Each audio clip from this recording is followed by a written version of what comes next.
Welcome to Ventura's life. Hello guys! Oggi è il 17 giugno. Yes, June 17 ngayon and Martes today. At sa Sabado na ang birthday ni Alex. So Sabado yung birthday niya, pero gaganapin natin na maghahanda tayo ng Linggo. Pagpaparko natin si Alex sa mga bata, gli amici, cuginetti. Simula bukas ay naka-leave ako ng 1 linggo dahil bukas may mga appointments ako, check up, tapos madami tayong mga kailangan pang tapusin para sa birthday. Likot na ikaw. Yes, sinaabot niya yung filo ng Osmo. Okay, so, ang balak kong gawin ngayon ay, bale, ang gagawin pa natin ay pedicure. Magkukulay tayo ng hair. Dahil ang dami kong puti. My God. And gusto ko sanang magkulay ng itim. And then, kailangan ko pang ayusin lahat ng mga para siyang mga giveaway para sa mga bata sa birthday ni Alex. I think napakita ko na sa inyo dati yung mga pag-giveaway natin sa mga bata, which is yung bag na may laman na candies, tapos may laman siyang mga iba't ibang toys. Yes. So, yon. Tapos, yun lang naman ang kailangan ko pang gawin dito sa bahay. Tapos bukas naman may check-up ako ng umaga para sa ating heart. And then, after, magpapapilik mata tayo kay Zen. And that's all. Yeah. So, ito mga ganap natin for these days. Kakagaling lang namin ngayon sa Lidl dahil may mga binili kami mga juice na ilalagay din natin doon sa bag ng mga bata, at saka bumili na kami ng mga soft drinks. Yes. Oof. Busy. Yay! Hey, that's dirty. Do not. No, baby. Pilit niyang inaabot. Oh my God. No. E poi, quello. Late tayo, hindi pa natin na-edit yung laro ng Bibian at Cagliero. Dahil sobrang nating, busy. Pati si Pao, busy sa work at sa pag-aaral para sa kanyang patente. So, hindi na kami masyado nakakapag-edit at nakakapag-vlog. So, every time naman na may mga ganap kami, tinatry namin mag-vlog always. Quindi, ano pa ba? Ano pa ba ang kailangan natin? May hinihintay akong ordine. May in-order ako sa Shein, which are mga palaro para sa mga bata. Nasa mga cellphone ko. Papakita ko sana sa inyo. So, may mga palaro tayo sa mga kids, which are yung piñata. Kaya, pumunta nga ako. Kami ni Drew sa Lidl ngayon para nga bumili ng mga candy pa. Dahil yung mga candy na binili namin noon ay inubos na namin para dun sa mga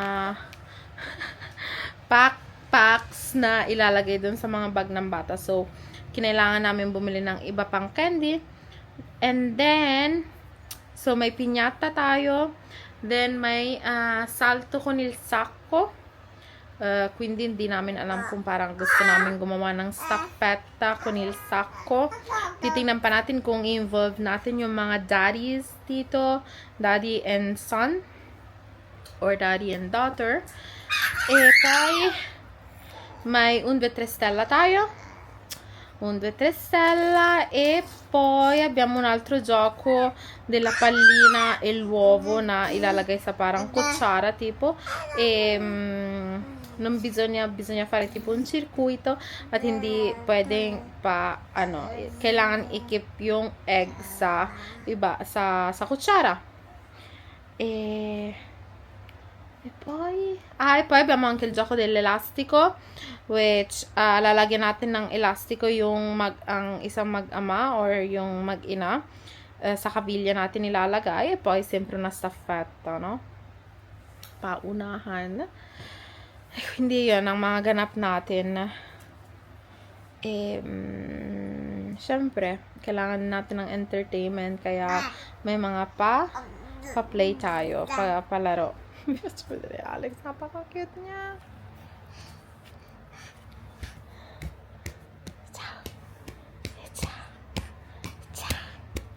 Are you 1 year old na?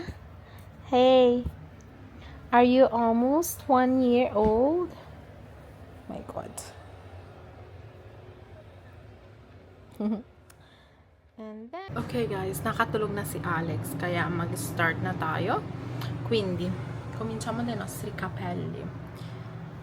Per chi mi vede, per chi lo sa, ang dami kong white hair na. Come potete vedere, I don't know, genetica lang talaga to secondo me, dahil si Papa ay madami na siyang white hair, napakabata pa niya dati,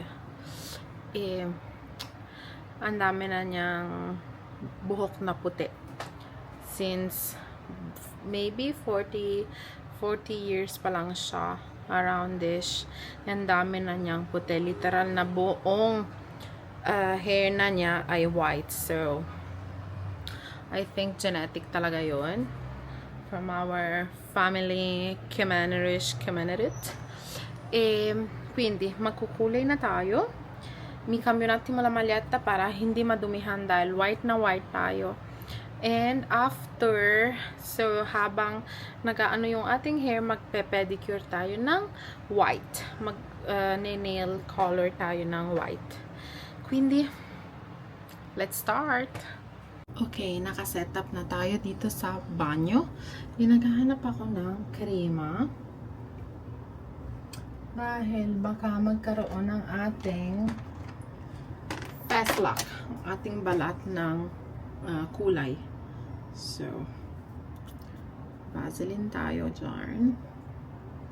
E la mettiamo dito sa may hairline, sa may mukha, baka nga kumapit ng kulay. Ayaw naman natin na maging itim ang ating balat sa mukha, kaya lagyan natin dito.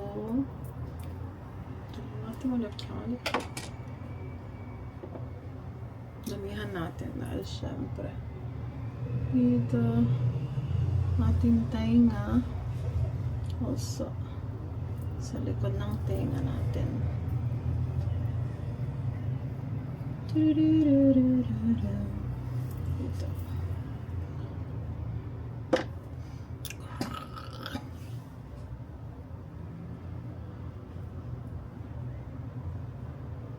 Liligo tayo after. Kaya dito din sa likod, basta kung sa mga pwedeng malagyan ng tina dito sa bato here.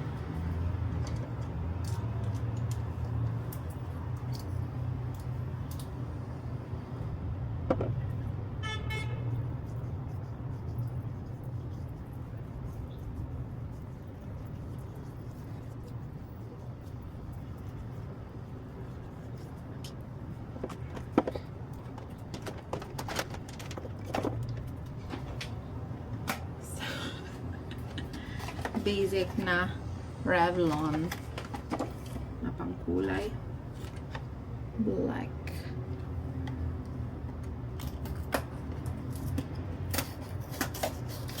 Bigyan mo kung kakasya lang ang isa.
guys. So, nakulayan na natin ang ating hair. Nagkaroon pa nga tayo dito ng mancha ng pina.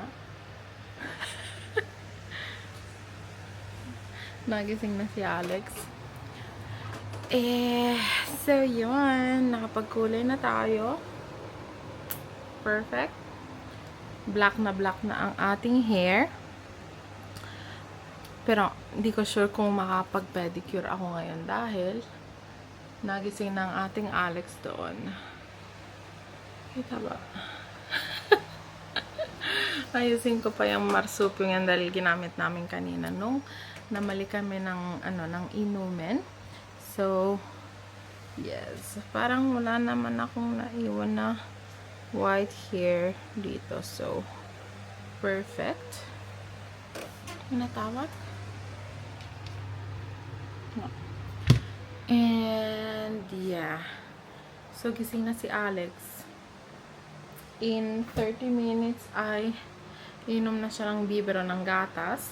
So, hindi ko alam kung makakapag-pedicure ako. Baka mamaya na lang, pagkatapos niyang dumidi, ako magpe-pedicure.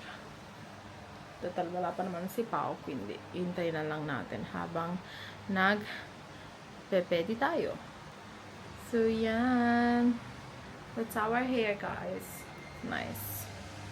Black na naman tayo. Just wanted to show you guys ang sky natin ngayong gabi, which is pink. It's faded siya on the bluish, papuntang bluish. Kita mo ba ang damo? Ayan, dyan. Eccolo damo.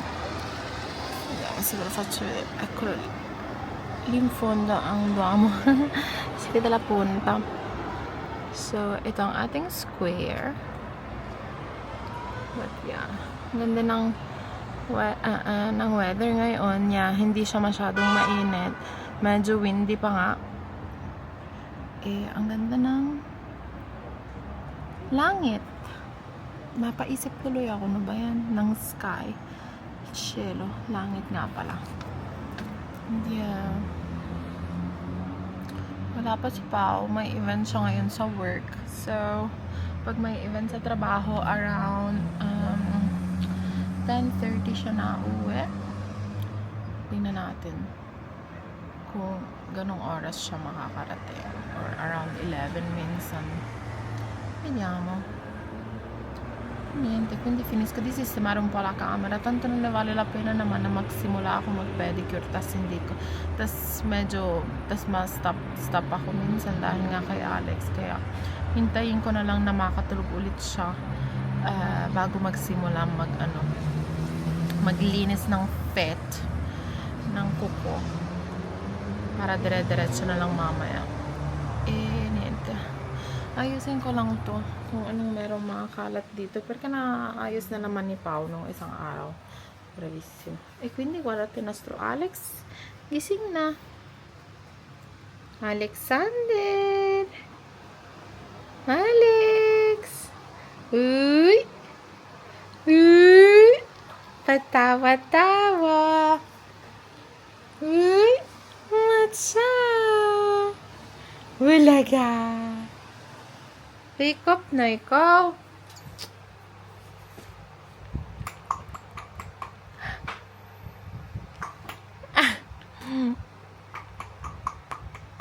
Kuya, meme na.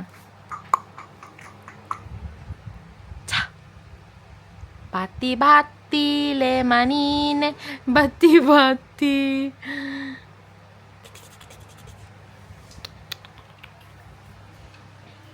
Okay, so now is 9:44 and just wanted to talk you about my phone kasi nakalimutan ko ngayon uminom ng gamot na panggabi for my pressure, blood pressure. Dahil nainom ako ng 8 p.m. and kanina may ginagawa ako kaya I decided na nung nag-alarm siya, pinatay ko. So, ngayon ko na alaala na need kong uminom. So, medyo late ang ating pag-inom, but important thing ay uminom tayo. So, bago ako uminom ay nag-measure ako ng blood pressure ko, which I can do it from our watch. Show ko na sa inyo dahil really really useful tong watch na to para sa akin. And for those who know me, I suffer a heart condition at high blood pressure din. So, yon. Show ko sa inyo itong watch ko, which is very useful nga para sa aking heart. Okay, so this is a Huawei watch D2. And I think ito ang only watch na pwede mong gamitin na para i-measure yung blood pressure mo. So, measure ko lang 2 minutes ago. Yan siya. 118 and 82, which is perfect sa akin. And it's 9:46 p.m. And nandyan yung i passi che ho fatto oggi. In verità, hindi pa yan total dahil tinanggal ko nung dumating ako ng bahay. Kaya, till now, hindi ko na siya nagamit. Diyan sa likod si Alex. So, ginagamit ko tong watch na to para nga ma-measure para ma-maintain para alam ko lagi yung yung blood pressure ko. And trinay ko siyang i-compare sa isang normal na misura pressione, and the difference ay talagang minimum lang. Minimum lang. So, yun. Nandito din yung logbook ng aking mga high blood measurements, blood pressure measurements. Come vedete comunque sempre nel range naman, tranne qui alcune volte, però ayun nga, pagkatapos naman i-measure ko ulit, and ayos naman siya. E niente, poi ha diverse applicazioni. Questo è il suo menu. Dov'è? Poi c'è il suo menu con tutte le applicazioni. Possiamo vedere i nomi, sì. Lì abbiamo i contatti, musica, cronometro, bussola, allenamento. More on the health side siya. Non tanto sa pag-receive ng notifications and messages.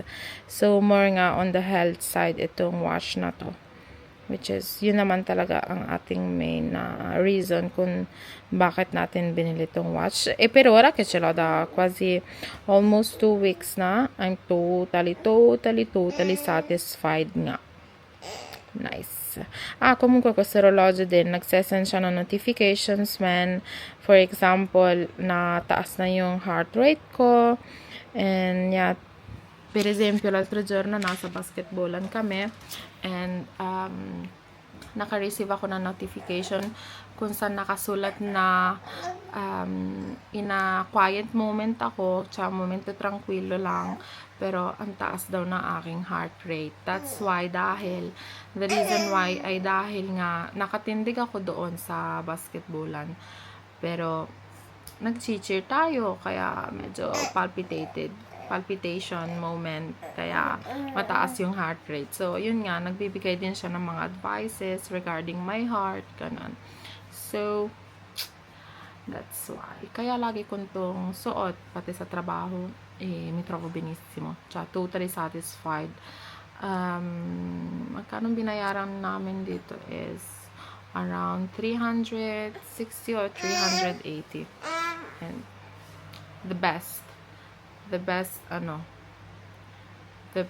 purchase. Okay, it's Didi time.